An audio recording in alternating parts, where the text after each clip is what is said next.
Okay, this is my second go tonight. I was full flow into a wonderful explanation of this book. And what happened was it got stuck. Look, it's upside down now.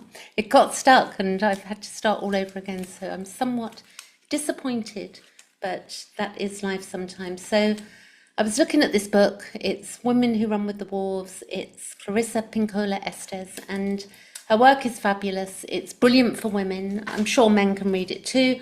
I have a meetup group and that I run once every 2 weeks and in London, but any woman can join that group. And the link is below my video, which I leave there for women to join. And in this, it was looking at the different ages of women from birth, from the being a baby right through to the age of 105, I believe. And some people do live that long. There's a woman on Instagram called Gladys. I shall take a quick look on my phone. Her name is Gladys. And she has a page on Instagram and it's called Be Glad MD altogether. Be Glad MD. And it's Dr. Gladys McGarey, okay? So she's 104, 103, 104, and it's wonderful to see women at different times of their lives who are teachers, who are, sharing their content and speaking up on what they believe can be helpful to us, because we all need help, and often we can be so stuck in ourselves that we don't, if we don't get out there, if we don't read and we don't speak to people and join meetings, then we're not learning. So it's really important. And I'm going to read a little bit here before I read the list. It's a short list. It's not too long. It's not extensive. It's literally this here that I'm reading, that bit, which will be very helpful to digest this information. The book is In Women Who Run with the Wolves. Dr. Estes unfolds rich intercultural myths, fairy tales, and stories, many of from her own family, in order to help women reconnect with the fierce, healthy, visionary attributes of this instinctual nature. Through the stories and commentaries in this remarkable book, we retrieve, examine, love, and understand the wild woman and hold her against our deep psyche as one who is both magic and medicine. Dr. Estes has created a new lexicon for describing the female psyche, fertile and life-giving. It is a psychology of women in the truest sense, a knowing of the soul. So before I read that, one more thing. The psyche, meaning, so when I explain this, the psyche is Psyche, and it means that it's the noun, it's the human soul, mind, or spirit. So it's a totality of us, with the body as well. So the soul, mind, and spirit is the psyche. Our body helps us to, move around. So, but we have this other stuff that goes on, particularly in dream state as well. If I dream every night, I don't always remember every single dream, but I do know that when I go off into sleep, that I'm very active in the first 15 minutes, which would be theta. I do clinical hypnosis or hypnotherapy.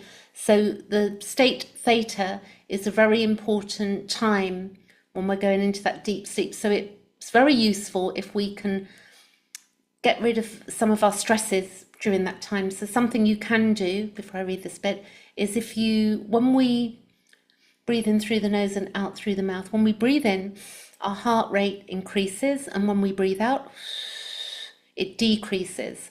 So the longer the out breath, there's lots of this on the internet, you can check it out yourself, but when we breathe out, we're decreasing and we're going into parasympathetic and we're becoming more relaxed.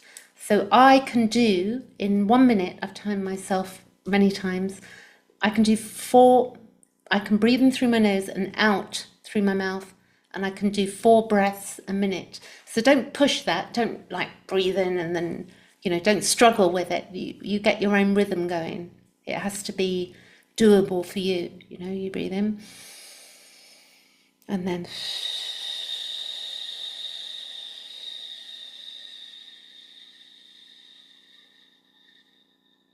that was 1. So you can see that was about, 15 seconds maybe. Something like that. So the more we can do that, if we're going off to sleep, then we're going into sleep in more of a relaxed state where we're in relaxed mode. Really important. So I'm going to read this a little bit. Then I want to look, and if my video, hopefully it doesn't cut out, because I shared my screen a little while ago whilst I was recording and it got stuck, much to my disappointment. So I had to take a few deep breaths and start again. And what I'm going to do now is go through these phases. So like we have the phases of the moon, we have the phases of our ages as well. So these phases are not meant to be tied into chronicle age. So when I read them out, they're completely tied, like this. So for some women at 80 are still in developmental young maidenhood. And some women at 40 are in the psychic world of the mist beings. And some 20-year-olds are as battle-scarred as long-lived crones. So battle-scarred doesn't mean that we're covered in, on the outside, but it can be inside. And that varies for us as well, that it varies for each person, dependent on what we've experienced, what we've been through, our cultural background, so many different things.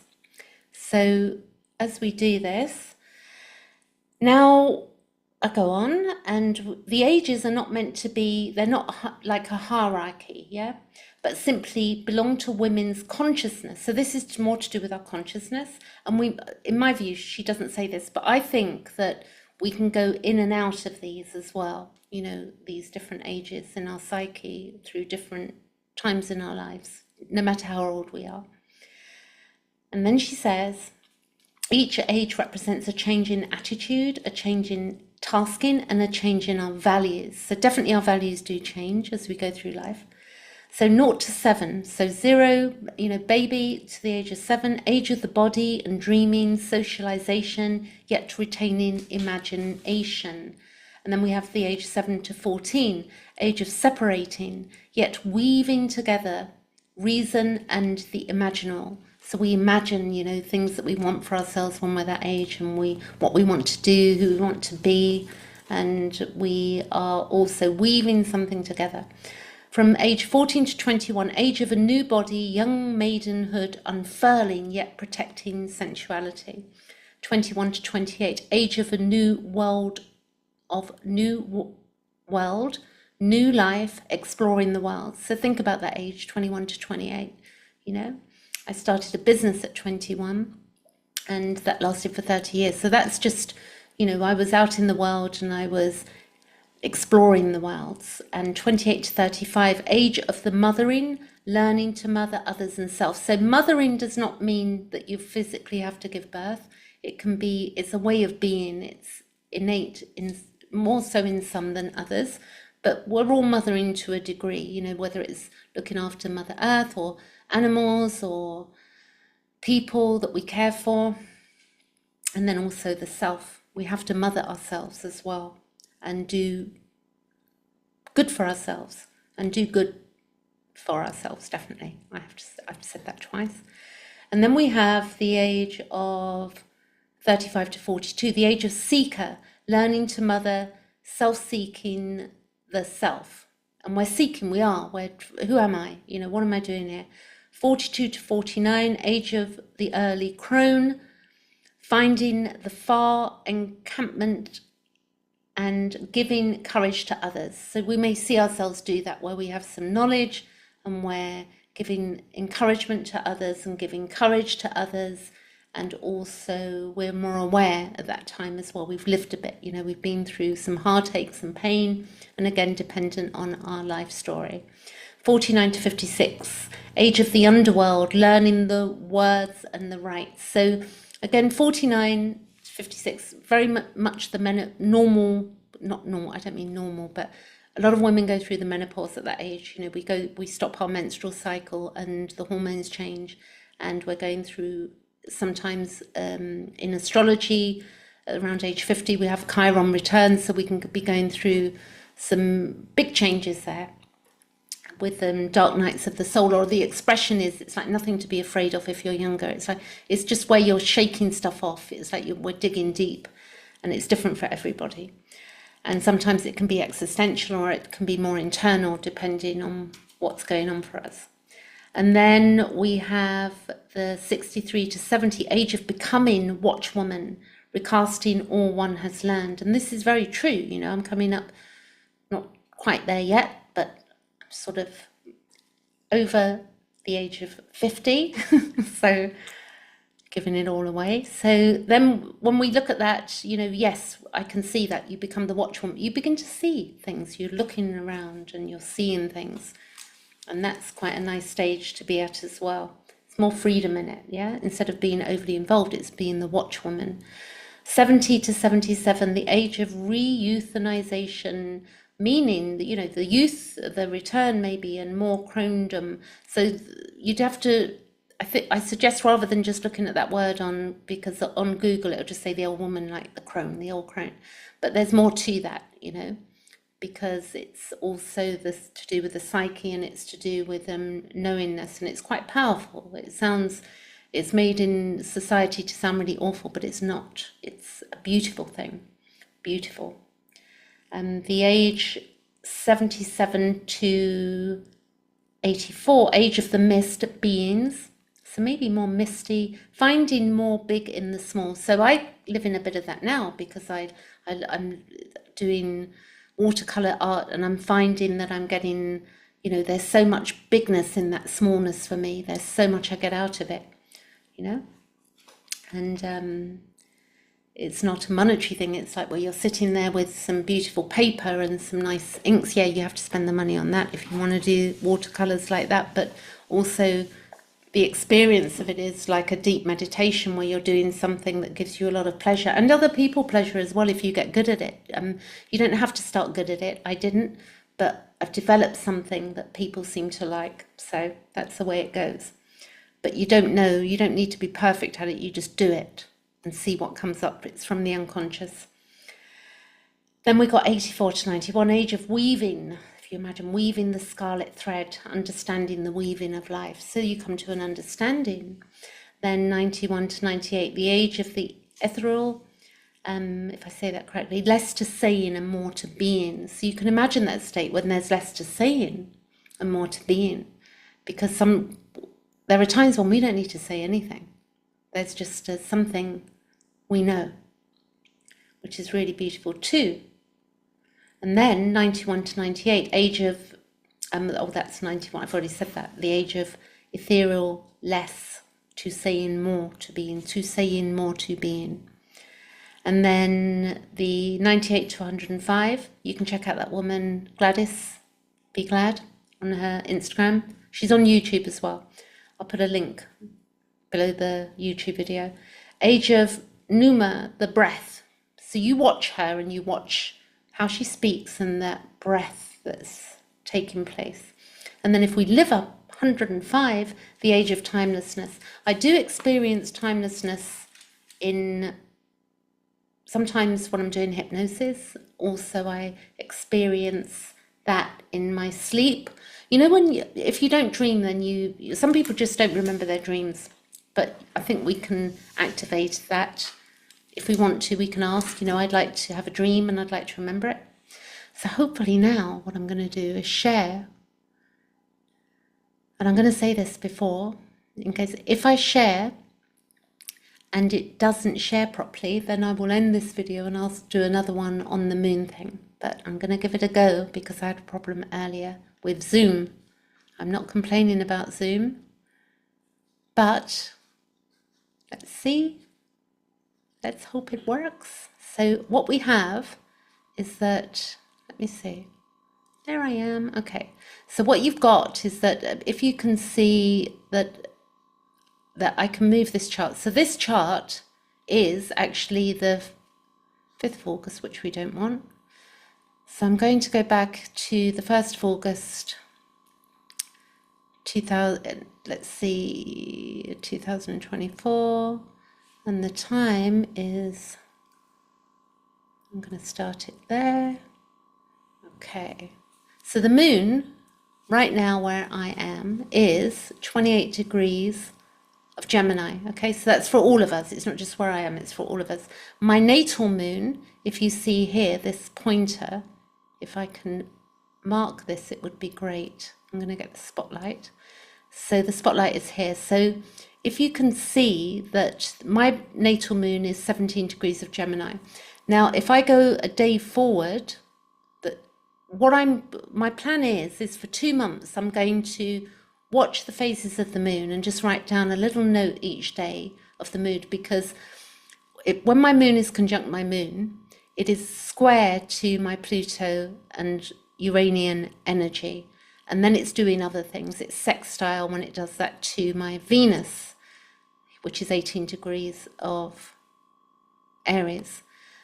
And if you don't understand astrology, astrology is not, it's actually not difficult to understand if we look at it this way. It is a language. It's like learning a new language. Everything that we see on this chart means something. And the houses mean something, and the planets mean something, and the connection between one planet and another means something. And when we learn all of those different things, and it could take a number of years, some people may be really quick on it, it depends how much time you spend, but the more you read up, the more you go, oh, that's what it means, and you get more familiar, and then you're able to hold and retain what it means by looking at your own chart, learning your own chart and learning others, and then you begin to develop that. So then you can look at a chart and say, oh, well, this means that, and that's square to that, or that's trying to that, or, for instance, my Uranian energy is just about to move out of my 6th house into my 7th house. And that means something particular, which I won't go into right now because I want to keep this video not too long. So then I'm going to make a note every day of what happens as this moon moves 28 days through my chart. I'm going to do it for 2 months, and then I will make some notes, and what I'm looking for, where I'm cyclical and repeating emotions. Clearly we have consciousness that's forever changing, but we can have habits what appear to be habits of thought. So for instance, when the moon is in my 8th house, which was 2nd of August, so in 24 hours, the moon's going to be in my 8th house. So the moon in the 8th house suggests that you need to understand the cycles of life and the metaphysical nature of the world, what happens after death, what energies are at play in human relationship, and why do certain things and events seem to be synchronized. It's all questioning. It's like, what does that mean? That moon is then in Cancer, but it's in my 8th house.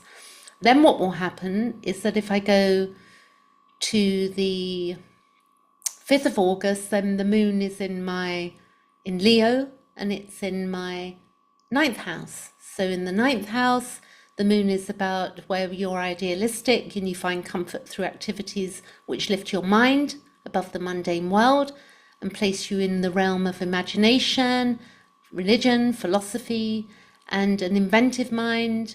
It's a world of symbols, can hold great appeal. You love nothing better than to escape everyday life into the roots of academic study, philosophy, religion, and the pleasures of travel. So, because of that, I'm able to see. And then if I see, like on this day, where are we? The moon will be 13 degrees. It will be conjunct my Pluto. So what emotions come up for me then? And if I do that for 2 months, I'm going to have a feel of like, oh, because I know how I feel inside. And I think sometimes I look at my chart and think, oh my God, the moon is conjunct my moon and it's square Pluto, and there's some stuff that comes up. So I hope that helps. If you do want, I'm more into doing my hypnosis now and helping people with the psychology of understanding, changing things like that. The chart work is helpful, but my main focus is hypnosis. But do know that I do know a bit. There are some great astrologers out there as well, so I can always suggest, where you can either learn, or maybe if you want a really in-depth chart reading, somebody that's highly skilled at that, then I know a few people that are as well. But I can tell you, why don't you contact them? Anyway, I'm going to leave it there. Catch you later.